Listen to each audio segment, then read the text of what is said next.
Hi friends, எல்லாருக்கும் வணக்கம். இன்றைக்கி எங்கள் வீட்டில் என்ன சமையல்னால் வெஜிடபிள் ரைஸ் செஞ்சேன். காயெல்லாம் கட் பண்ணி வச்சுருக்கேன். எல்லா காயும் மிக்ஸ் பண்ணி, இது வந்து வீட்டு அரிசி தான், நம்ம வீட்டில் சாப்பாடு வடிக்கிற அரிசியில் தான் செய்கிறேன். கேரட்டு, பீன்ஸு, உருளைக்கிழங்கு அப்படியே போட்டு ஒரு காய் சாப்பாடு.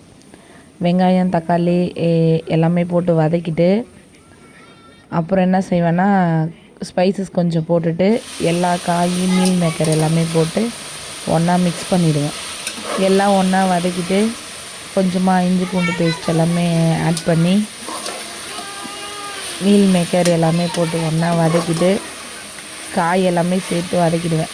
அப்படியே கொஞ்சோண்டு தண்ணி அதிலே ஊற்றி ஒரு 10 நிமிஷம் வந்து காயை மட்டுமே முதல்ல வேக வச்சுருவேன். வேக வச்சுட்டு தண்ணி ஊற்றி அரிசி போட்டுருவேன். எந்த அளவுக்கு நம்ம அரிசி போடுறோமோ அந்த அளவுக்கு நான் கரெக்டாக மெஷர் பண்ணிலாம் ஊற்ற மாட்டேன். கரெக்டாக ஒரு அளவோடு ஊற்றிட்டு உப்பு, காரம் அது மட்டும் போட்டுருவேன். இதில் வந்து நான் எந்த மசாலாவுமே போடல, வெறும் பட்டை, லவங்கம்.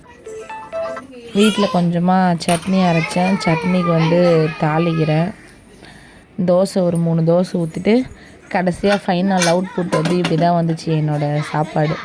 பாருங்கள் எவ்வளோ உதிரி உதிரியாக இருக்குதுன்னு சொல்லிட்டு.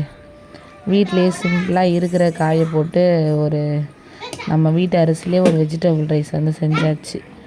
இன்றைக்கி அவ்வளோதான். காலையில் மதியம் இருந்தால் நைட்டும் இதையே வச்சு ஓட்ட வேண்டியதான். சூப்பரான வெஜிடபிள் ரைஸ் எங்கள் வீட்டில் ரெடி. வாங்க ஃப்ரெண்ட்ஸ், சாப்பிட்லாம். ஈஸியாக செய்யலாம். நான் வந்து எந்த மசாலாவுமே ஆட் பண்ணல, வெறும் காய் போட்டு மிளகாத்தூள் போட்டிருக்கேன், அவ்வளோதான். தேங்க்யூ.